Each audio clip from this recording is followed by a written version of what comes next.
That's what they called it. After the murders, the house at the very end of the street had been rented out by college kids. 4 of them. They had been living there for 2 months. One night, the college kids threw a party at the house that lasted 6 hours. The following morning, some friends of the college kids visited the house to check on their friends, but found the front door unlocked, and when they entered the house, they discovered the 4 college kids brutally murdered, or as one authority described, a bloody massacre. The bodies were barely recognizable. The incident was described as one of the most brutal killings in American history. The most disturbing thing about this was that all 4 victims were wearing frowning masks, like the kind you'd see at an opera theater.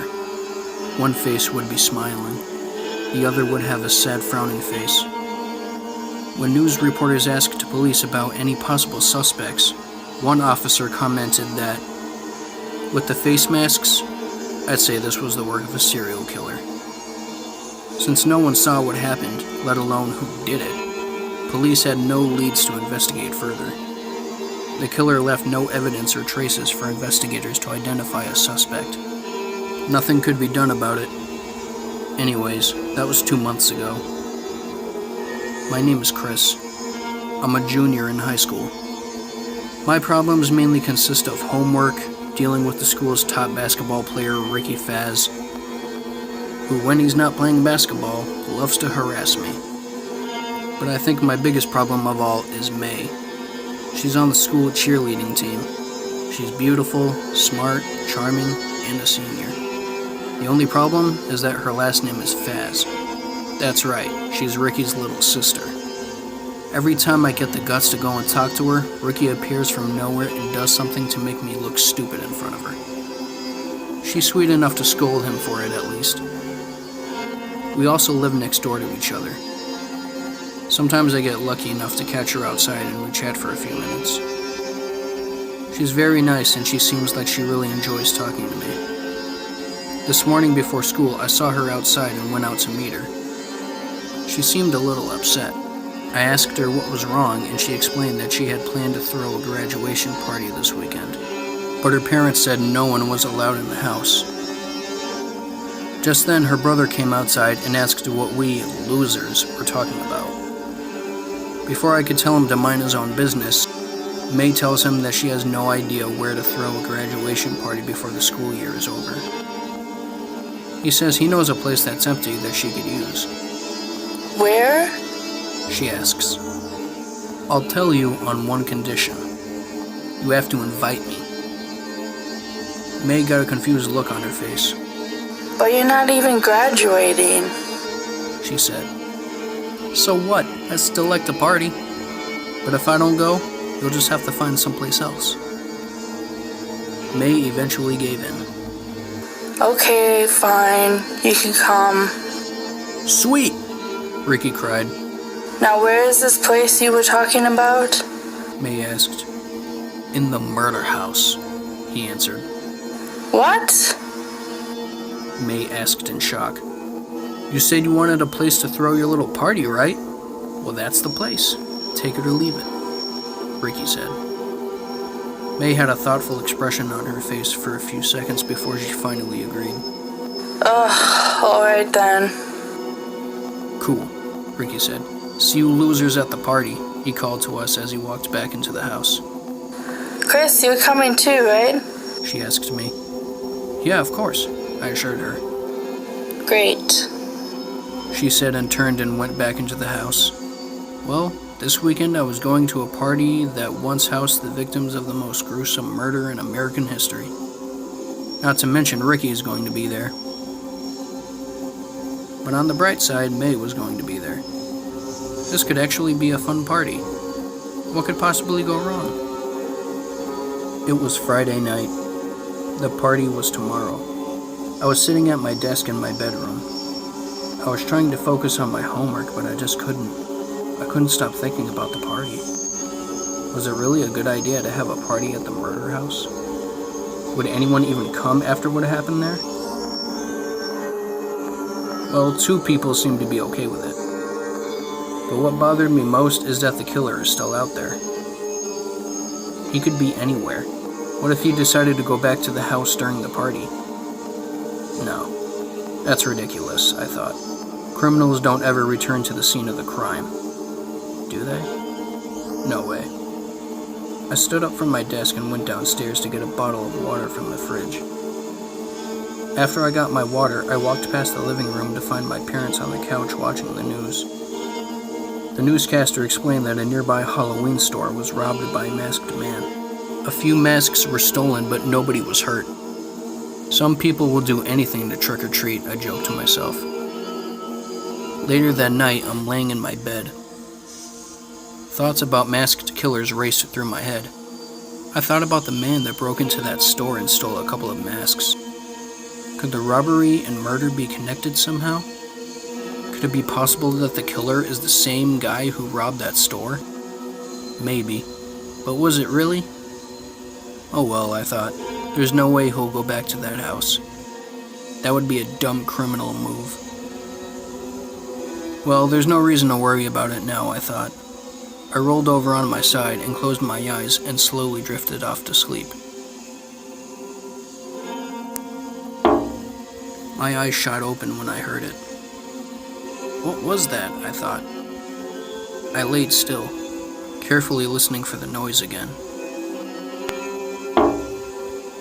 There it was. It was coming from the window. Was it another bird flying itself into the window again? I thought to myself. Probably not. Birds don't fly around at night, do they? Aside from owls. It couldn't be a person tapping on my window because my room was on the second floor. So what could that be? Another one. I crawled out of my bed and lifted the blinds from my window. I couldn't see anything in the pitch darkness at first. I was about to close the blinds when the backyard motion sensor light came on and revealed the figure standing below my window.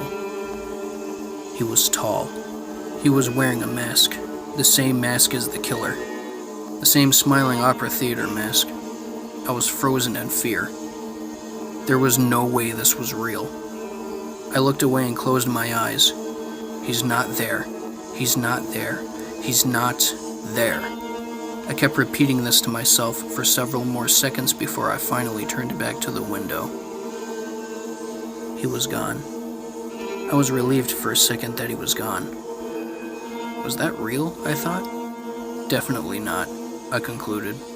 I'm just tired from thinking about that stupid house and the robbery. I just need to lay in bed and clear my mind. I closed the blinds and got back into bed. It took me 15 minutes to finally forget about what I saw and drift back to sleep. I woke up Saturday morning so excited. The strange events of last night were long forgotten. I went downstairs to make breakfast. After I finished eating, my dad told me to go get the mail. I walked outside my house and was greeted by a beautiful sunny day. Nothing could ruin this day, I thought to myself. My happy mood left me as soon as I saw the mailbox. It was painted with graffiti. A sad face was painted on the mailbox. Next to it were the words, "You've got mail." Who did this? I asked myself. Reluctantly, I opened the mailbox to find a red envelope. I picked it out of the mailbox and looked at the front, then the back. There was nothing. No return address, no names, nothing. I ripped the envelope open to find a little folded piece of paper. I unfolded the paper to find these haunting words written in red. "Tonight, you will be wearing a mask. Don't believe me? The 4 people who died in the house you can ask. But don't you scream or make a single sound, for no one can hear you when you're 6 feet underground." My hands shook as I read that creepy letter. I tore it up and threw it in the trash. This had to just be a prank, I thought to myself. There's no way I was getting letters from the serial killer who killed those 4 people. Was it possible? Maybe, but unlikely. Yeah, this was definitely some prank by some punk who had nothing better to do with his time. As I was walking back into my house, I began to think about the figure I saw below my window last night. Could it be the killer? I thought. Saturday night came faster than I expected. May called me a few minutes ago to see if I was still coming. I assured her that I was still coming and told her I would see her later. I was starting to get a little paranoid. The masked man from last night kept appearing in my mind. That creepy mask. Was it really him? It had to be a prank.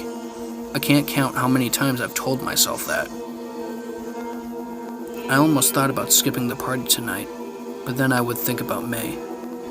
How disappointed she'd be if I didn't go. I have to go, I thought. I can't let her down. I kissed my mom goodbye and told her I was going to the party. I informed her yesterday that May from next door was having a party over at the house down the street where the murders happened.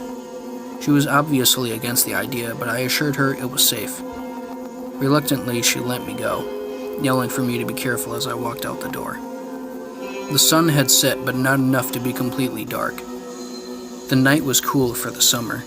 As I got closer to the murder house, I could see lights pouring out of the house and dozens of people hanging out outside. The house still had electricity even though it was vacant. I walked up to the house and walked right through the already open front door. The house was packed with people. I didn't think so many people would be coming tonight. I thought about going to find May when suddenly two big hands grabbed my shoulders. I whipped around to find Ricky laughing at me. "Welcome to the party, doofus!" he shouted over the sound of music and people yelling. "Hilarious," I said with zero enthusiasm. "Have you seen May?" I asked. "Nope, you two losers will have to make out later. See ya, dork," he said as he walked away. Charming as ever, I thought. I made my way into the living room where all the dancing and music was. The stereo was playing 3 Days Grace. I felt a tap on my shoulder and turned around to see May's smiling face. Hey, you made it. She said and wrapped her arms around my neck in a hug. She then took my arm, pulling me towards the stairs. Come with me. We went up the stairs and she brought me up to the attic. "Why'd you bring me to the attic?" I asked her. I want to show you something that I found. She said. We stepped right into the middle of the attic. Look up there. She said and pointed up.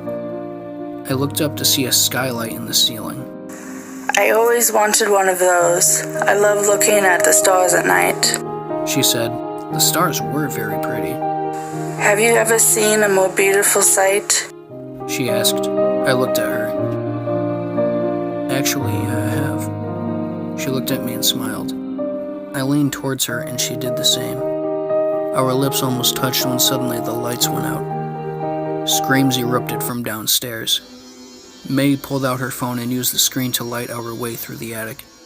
Come with me, she said as she guided me through the attic and back downstairs. The lights were off downstairs and everyone was either running around in the dark or screaming. Everyone calm down, I heard May shout.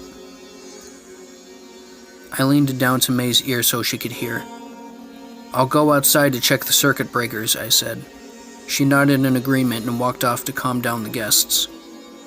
I walked through the front door and made my way around the house. I found the breakers around the back of the house. I opened the little metal door to reveal the breakers. The wires had been cut. Who would do this? I thought. I heard a rustling behind me.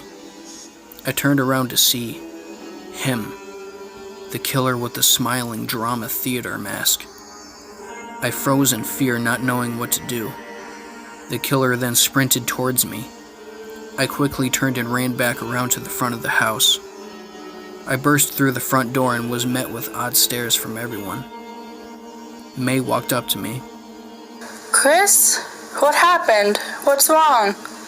Before I could tell her what I saw, gasps and screams erupted from the crowd of guests. I turned around to see the killer standing in the doorway. May latched onto my arm. The masked man slowly walked towards us. We quickly started backing away. The killer reached into his pocket and pulled out a knife and raised it high in the air. People continued screaming, some even begging for their lives. The killer thrust his arm down in a stabbing motion and growled under his mask. We all screamed, waiting to meet our demise. When it didn't come, we opened our eyes to see the killer slightly shaking. Laughter then erupted from under the mask. The killer removed his mask to reveal Ricky.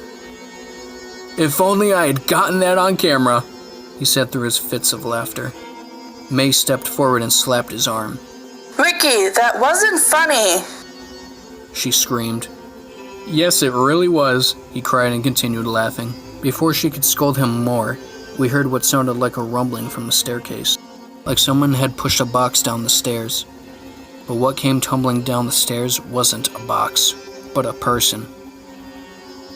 They hit the bottom of the stairs but didn't move. Everyone gasped except for May. Ricky, seriously, enough of the stupid jokes. She yelled. Ricky turned back to her with a look of shock and confusion on his face. "I swear that was not me."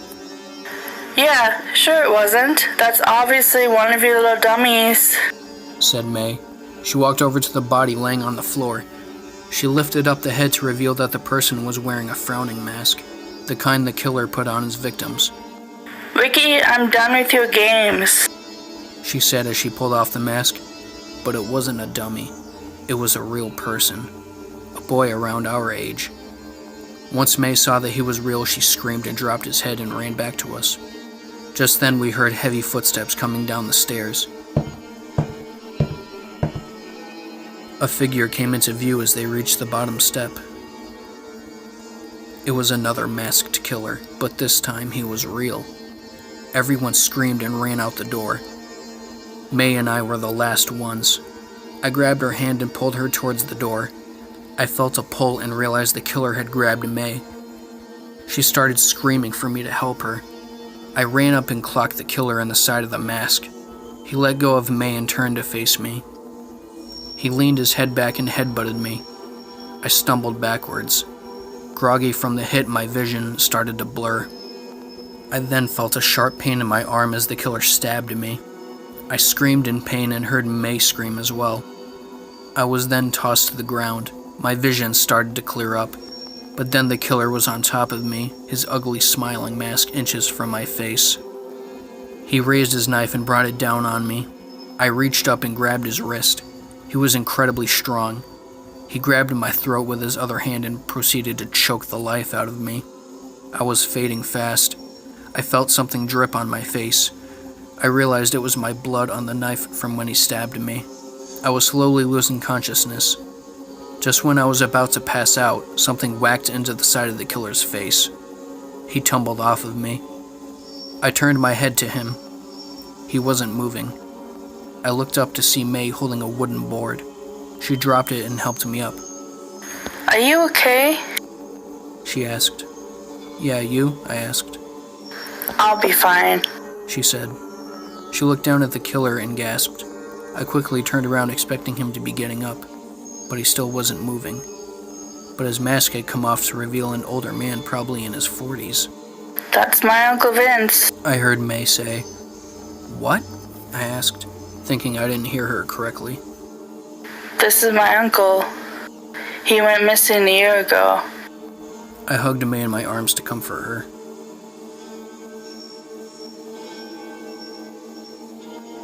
The police had shown up 15 minutes later. They took away May's Uncle Vince, as well as the body of that poor victim. I said a silent prayer to God, asking him to bless the victim's family, as well as Vince, so he could get the help he needed. A paramedic treated my arm as I sat on the rear of an ambulance. The police had questioned each of us. I then found May talking with Ricky. I walked over to them. Ricky looked at me and said, "Thank you for saving my sister." He patted my injured shoulder and I winced. "Oops, sorry." He walked away, giving May and I some privacy. "How are you holding up?" I asked. I'm fine. I just can't believe it was him, she said. "Don't worry, he can't hurt anybody anymore." "I hope he gets the help he needs," I said. Me too. Thanks for saving me before. "I should be the one thanking you," I said. Well, if you really want to thank me, then you could get a coffee with me sometime. I smiled at her and answered, "Deal." Vince watched that boy and his niece chatting while he was in the back seat of a police car. Despite having been caught, he smiled at them and mumbled, "I'll be back."